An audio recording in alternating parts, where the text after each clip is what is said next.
Mtazamaji wa Global TV, ni tukio la kusikitisha la kijana Makonnen ambaye alipata ajali akiwa kazini kwenye kampuni moja ya usafirishaji wa mizigo hapa jijini Dar es Salaam, na baada ya hapo akapatwa na ulemavu. Hivi ninavyokuambia anatembelea wheelchair. Ni kijana mwenye familia ya watoto watatu.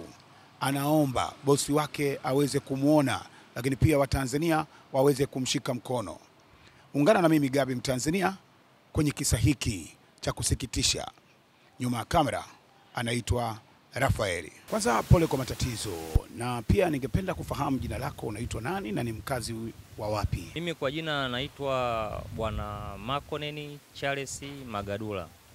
Ni mkazi wa Gongo la Mboto, sehemu moja hapa naitwa Bomba Mbili. Nini kimekutokea mpaka ukasema leo Gabi, naomba nizungumze yangu ya moyoni? Mimi kilichonitokea mpaka nimeamua kuitafuta Global TV na niseme kwamba nizungumze ya kwangu ya moyoni. Mimi nilikuwa ni mwajiriwa katika moja ya makampuni ya usafirishaji hapa jijini Dar es Salaam. Tarehe 4 mwezi wa 10 2016 niliajiriwa katika moja ya makampuni ya usafirishaji hapa chini. Nilifanya kazi mpaka mwaka 2021 mwezi wa 8. Lakini 2021 mwezi wa 8 nilitokea kupatwa na ulemavu wa kudumu nikiwa nipo katika majukumu yangu ya kazi. Nilianguka katika maeneo ya store nilipokuwa nachukua spare aina ya springi kunyanyua ili nikafunge katika gari. Nilihisi kwenye kiuno kimetokea kitu kama wembe wakati nanyanyua kile chuma aina ya springi. Nilidondoka yale maeneo ya store, na nilipodondoka yale maeneo ya store niliweza kunyanyuliwa na baadhi ya wafanyakazi wenzangu, na niliwekwa pembeni. Nipo pembeni, basi baada ya kwenye mida ya saa 11 baada ya kumaliza kazi niliondoka nienda katika ofisi ya usalama mahala pa kazi na kuchukua sick sheet, kwa maana kwamba kibali cha kuweza kwenda kupata matibabu. Niliondoka na kwenda kupata matibabu kati ya hospitali moja hapa jijini Dar es Salaam. Nilipofika nilifanyiwa x-ray. Baada ya kufanyiwa x-ray waligundua kwamba nimepata mshtuko eneo la kiuno, kwa maana kwamba eneo la upande wa kushoto kwenye kiuno, mshipa wa fahamu ulikuwa umebanwa na pingili za chini za kiuno. Basi kwa siku ile nilipofanya x-ray ile niliandikiwa dawa, nilipata dawa na kuruhusiwa kuweza kwenda nyumbani. Nikawa natumia dawa. Nilipokuwa natumia dawa huku nikawa nina kliniki ya kuweza kufanya mazoezi ya physiotherapy, kwa maana kwamba matibabu tiba mara kwa mara. Lakini siku zilivyokuwa zinazidi kwenda, basi hali yangu ikawa inazidi inakuwa mbaya. Kwenye hiyo 2021 kuanzia mwezi wa 9 nilishindwa kuendelea na kazi. Basi kanibidi niweze kukaa nyumbani kwa ajili ya kuangalia mwili wangu. Lakini kipindi hicho mguu mmoja ulikuwa unaburuza, kwa maana kwamba nilikuwa nashindwa kutembea kwa miguu yote miwili. Huu mguu mmoja nilikuwa nauvuta, mguu mmoja natembea. Ikanipelekea hali ile ikafikia kipindi mpaka miguu yote miwili nikashindwa kutembea, kwa maana kwamba nikawa sasa natumia wheelchair, kiti mwendo, kwa ajili ya kuweza kutoka sehemu moja na kwenda sehemu nyingine. Hali hii iliniwia vigumu. Basi ilipofika, mwajiri wangu alikuwa yupo na mimi kwa kipindi chote, kwa maana kwamba kwa matibabu na kunihudumia kwa kipindi chote hicho, kuanzia 2021, 22, 23 na 24. Lakini ilipofika mwaka 2024 mwezi wa 10 tarehe 20, mwajiri wangu aliniita na kuniambia, bwana, tumesha kuhudumia ya kutosha kutokana na taratibu za kazi, si naomba tuishie hapa, tusitishe ajira yako. Basi mimi sikuweza kubishana na mwajiri kumkubalia au kumkatalia, ila nilimuomba kwamba sawa, unasitisha ajira yangu, ila mimi nilikuwa naomba mwajiri kama kuna nafasi nyingine ya kuweza kufanya, mimi nitaweza kufanya kulingana na hii hali yangu ya ulemavu, kwa maana kwamba kiakili niko sawa, ila ni miguu tu ndo kutembea siwezi. Basi mwajiri alinisikiliza na akaniambia, andika maombi, tuandikie barua kampuni kufanyie nini. Niliandika maombi yale na niliandika barua zile. Nilivyoandika nilisubiria kwamba anijibu, akaniambia andika kwa haraka ili tuweze kukujibu kwa wakati.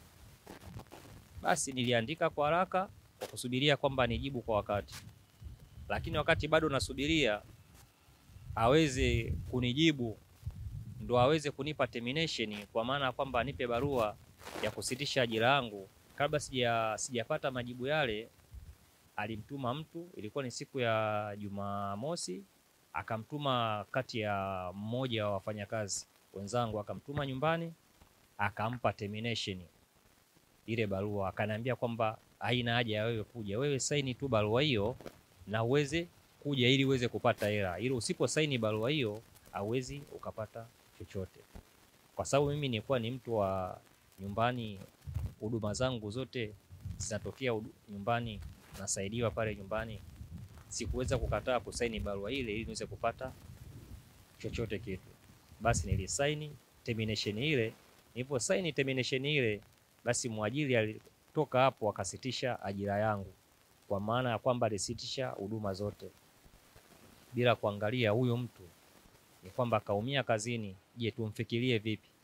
Tunasitisha ajira yake, tunamfikiria vipi? Au kampuni itamfikiria vipi? Basi iliniingizia malipo kidogo, kwa maana ya kwamba ya kusitisha tu ajira, kwa maana kwamba termination final payment. Ikanipa yale malipo. Baada ya hapo, zile barua nikawa nafuatilia sasa majibu ya barua zile, kujua kwamba barua hizi nilizoomba msaada nisaidiwe, je, zimefikia wapi? Na kwa mwajiri mimi sijaomba vitu vingi, niliomba tu kwamba aweze kunisaidia bima ya afya, anisaidie kunisomeshea watoto, kwa sababu watoto wangu ni wadogo na mimi ni baba, nina watoto 3. Na vile vile nilimuomba niweze kupata mtaji ili maisha yaweze kuendelea. Ndivyo nilivyoviandika vitu katika barua zile. Na wakati unasaini hiyo barua ambayo uliletewa usaini ili upate pesa, ulivyosaini ndani ulijua imeandikwa kitu gani? Katika barua ile, termination ile niliyosaini iliweze kunifanyia malipo yangu, kilichomo ndani nilikiona kilichoandikwa. Ni kwamba tu walitoa mshahara wa miaka niliyofanya kazi. Mimi katika kampuni ile nilikuwa nimefanya kazi kwa kipindi cha miaka 8, kwa sababu wako walinipigia tu hesabu kama, yani kwamba kwa miaka 8 niliyofanya kazi nilipata malipo ya miaka 8 niliyofanya kazi. Basi na ni hicho tu nilichokipata katika kampuni. Hata mkono ule wa kwaheri wa kusema kwamba tajiri, kwamba akasema kwamba huu ni mkono wa asante kwa miaka yote uliotufanyia sisi kazi, sikuweza kupata hicho. Pole sana. Na nini unataka kifanyike? Na sasa hivi kama unavyokuona hapa ni mlemavu, unatembelea wheelchair. Nini unataka kifanyike ili kuweza kupata haki zako za kimsingi? Mimi ninachoomba kiweze kufanyika, nimefanya juhudi za kila namna, nimefanya njia ya kila namna, kwamba angalau kwamba bosi wangu au tajiri wangu kiweze kumfikia kilio hii na aweze kuniona katika hali hii. Sababu mimi niliingia kazini ni mzima tu, nilikuwa na afya njema. Naona nilikuwa naomba kwamba aniangalie bosi wangu, wa Tanzania wenzangu na mama yetu mpendwa Mama Samia Suluhu Hassan, aone kwamba mimi ni baba wa watoto 3, nina familia na watoto wangu ni wadogo, bado wanahitaji kusoma, bado wanahitaji uangalizi. Nilikuwa naomba tajiri aniangalie nipate mtaji wa kuweza kujikimu. Na umefanya juhudi zozote kumfikia yeye bosi ambaye unamuomba kwamba aweze kukuona na kusaidie? Nimeshafanya juhudi za kila aina ili niweze kumfikia bosi, lakini imekuwa ni ngumu. Nimeshawaona watu wa kila aina, watu wake wa karibu, ili basi waweze kumfikishia hata taarifa hizi bosi, lakini imekuwa ni ngumu. Mpaka leo hii nimekuja katika sauti hii ya wanyonge ili Watanzania waweze kusikia. Naamini kwamba kupitia kipindi hichi, kupitia interview hii ninaoifanya sasa hivi, basi bosi ataniona. Kama hajaniona yeye, basi hata wale watu wake wataniona na wataweza kumfikishia taarifa hii ili niweze kusaidiwa. Na maisha yakoje kwa sasa kipindi hiki ambacho uko kwenye wheelchair, na kama ulivyosema una watoto watatu na ulemavu umeupatia kwenye kazi, na uliomba nafasi nyingine ya kazi yoyote ambayo ungeweza kuifanya ukiwa kwenye wheelchair, na majawabu ya kuja zaidi ya kuja barua ambayo ulikutaka usaini na uweze kupewa kipato kwa ajili ya kuweza kuachana kabisa na hiyo kazi? Kusema ukweli, maisha yangu ni magumu, kwa maana kwamba mimi siwezi kutoka kama watu wengine wazima kwenda kujitafutia riziki ya kila siku. Mimi ni mtu wa kukaa, wa kuweza kusaidiwa na kupata misaada kutoka sehemu mbalimbali. Kinachoniuma zaidi, na kuwa nashindwa, natamani hata nitembee, ninyanyuke, nikatafute riziki, lakini siwezi. Kwa watoto wangu wanakuwa wanapata tabu, watoto wangu wanakuwa wanapata shida. Kula ni ya shida.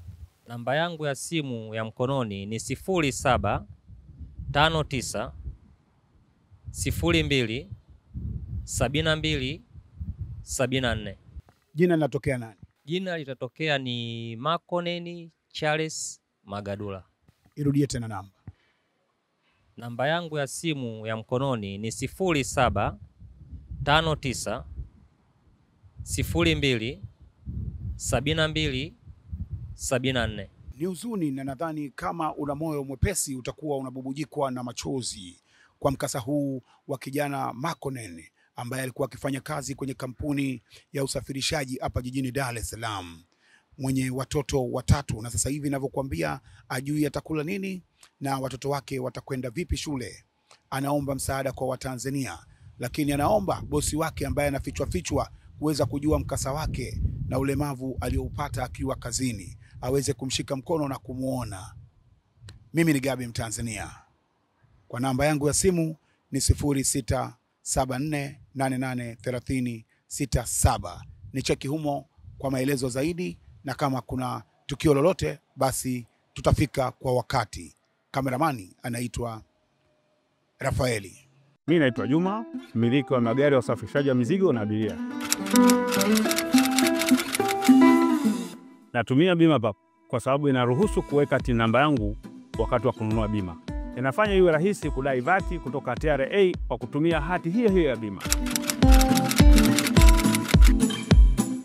Uwezo wa kupata mkopo bwana.